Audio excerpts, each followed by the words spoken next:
kumpulkeun di masyarakat dijajarkeun di 12 bariskeun barisan nu kahijina eueuh suku jeung leungeunna eta jalma di duniana teu akur jeung tatanggana pindah rupa nu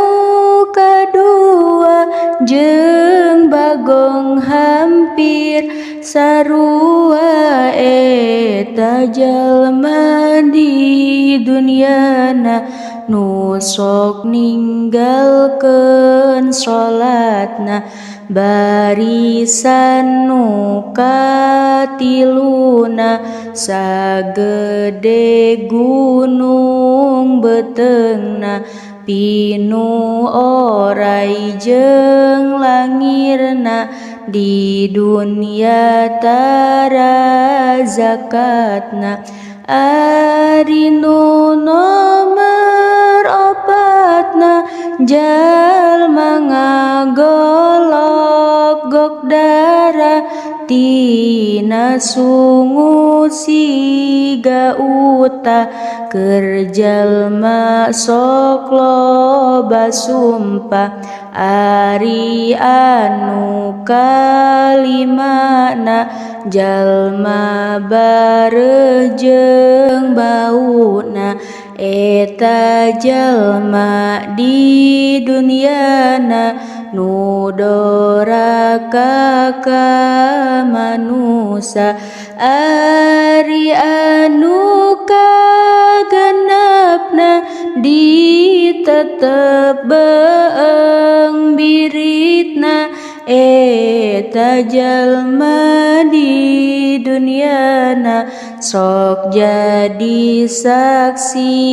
palsuna ari nu nomer sabi'a jalma nu teu boga leta kaluar darah jeung nana nu sok nyumputkeun syahadat ari nu kadalapana nu dijungkirkeun awakna sukuna kana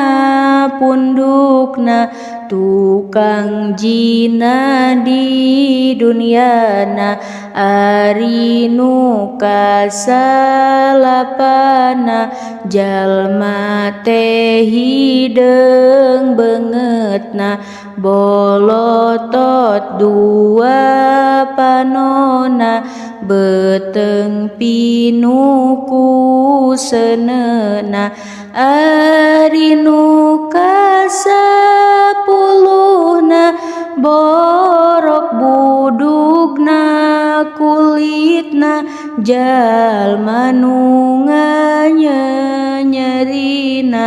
ka indung jeung ka bapana ari nu kasabelasna hudang ti kuburanana lolong hate jeung panona jeung gede pisan huntuna biwir nepi ka dadana letah nepi ka beteungna malah nepi ka pingpingna jeung kaluar kotorna ari jalma anu kitu di dunya sok nginum khamru malah kalah resep ngadu kade mane bisi kitu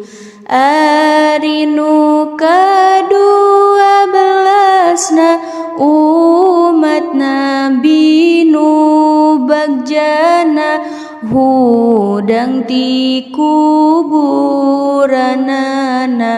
bagaikan bulan purnama.